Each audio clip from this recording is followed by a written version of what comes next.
सभापती महोदय, मी या सभागृहाच्या माध्यमातून अत्यंत गंभीर आणि फार मोठं षडयंत्र असलेल्या एका विषयाकडे लक्ष वेधू इच्छितो.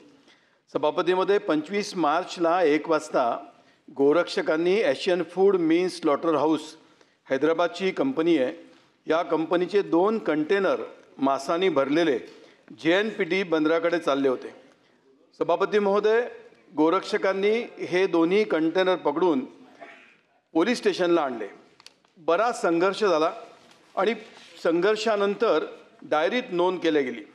सभापती महोदय, कंटेनरशी जोडलेल्या कागदपत्रांमध्ये असं आढळून आलं की हे मांस तेलंगणा पशुसंवर्धनाच्या सरकारी यंत्रणेने प्रमाणित केले होते आणि आश्चर्य असं होतं की हे मांस म्हशीचं मांस आहे असं सांगण्यात आलं होतं. हे मांस हैदराबादकडनं ग्लोबल ओव्हरसीज FZD लुकन दुबई या UAEच्या कंपनीला निर्यात केलं जात होतं. सभापतीमध्ये 26 मार्च रोजी पोलिसांनी दोन्ही कंटेनरच्या 10 बॉक्समधनं मांस काढलं आणि ते प्रादेशिक न्यायवैद्यक विज्ञान प्रयोगशाळेत पुणे येथे चाचणीसाठी पाठवलं.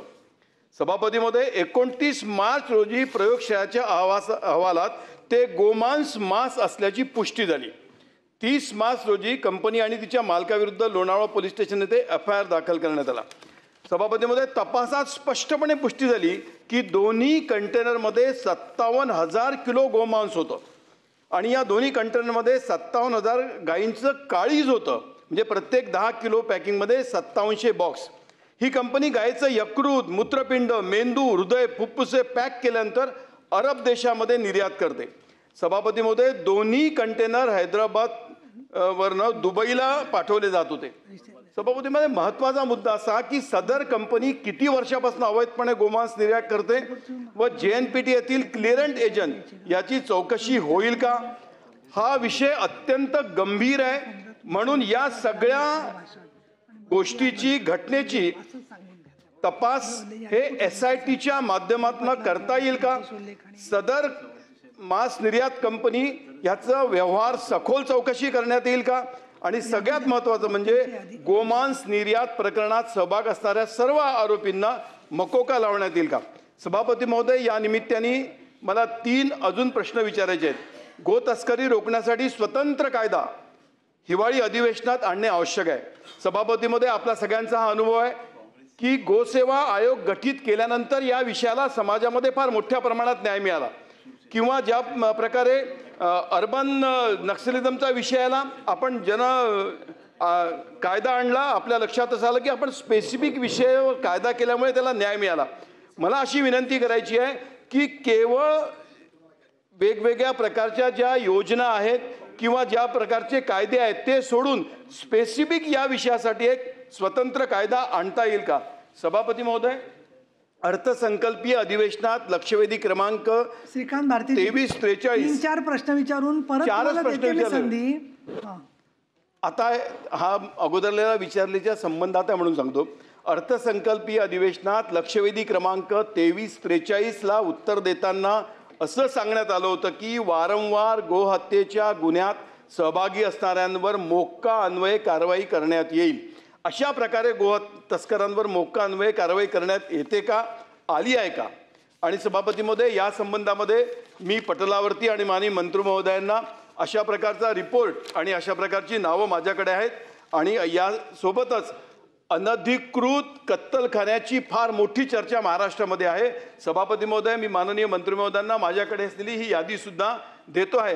प्रामुख्याने मला मागणीही करायची आहे की या विषयासंबंधातल्या लोणावळ्याची SIT चौकशी आपण करणार आहोत का.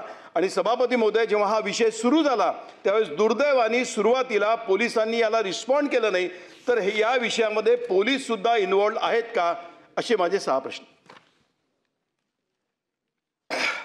सन्मान्य सदस्य श्रीकांतजी भारतीय यांनी ह्या ठिकाणी उपस्थित केलेला मुद्दा बऱ्याच अंशी त्या ठिकाणी खरा आहे की दिनांक 25 मार्च 2025 रोजी दुपारी 12 वाजता कुसेगाव तालुका मावळ जिल्हा पुणे येथे सिंहगड कॉलेज समोर जवळजवळ 57,000 किलो त्या ठिकाणी मांस सापडलं. नंतर हे नेमकं कशाचं आहे याची पाहणी करण्याकरिता त्या ठिकाणी फॉरेन्सिक लॅबमध्ये पाठविण्यात आलं. नंतर सिद्ध झालं की हे गोवंश याच्यातलं मांस त्या ठिकाणी आहे. त्यानंतर गुन्हा देखील दाखल करण्यात आला आणि एशियन फूड्स मीम ॲग्रो कंपनी ही कंपनी त्या ठिकाणी हा व्यवहार करत असल्याचं लक्षात आलं. याच्यामध्ये आपण याचं लायसन्स रद्द करण्याकरता, ह्या कंपनीचं लायसन्स रद्द करण्याकरता हा अधिकार केंद्र सरकारचा आहे. ॲपेडा म्हणून केंद्र सरकारची संस्था आहे, त्यांना आपण विनंती देखील आपल्या राज्य सरकारकडनं केली आहे का ह्या संस्थेचं लायसन त्या ठिकाणी रद्द करण्यात आलं पाहिजे. याच्याकरता 2 आरोपींना आपण, याचे जे ओनर होते त्या दोघांनाही त्या ठिकाणी आरोपी केलेलं आहे. एकाला अटक केली होती, परंतु नंतर त्या आरोपीला न्यायालयातून जामीन त्या ठिकाणी मिळाली आणि दुसऱ्या आरोपीच्या अटकेची कारवाई त्या ठिकाणी सुरू आहे.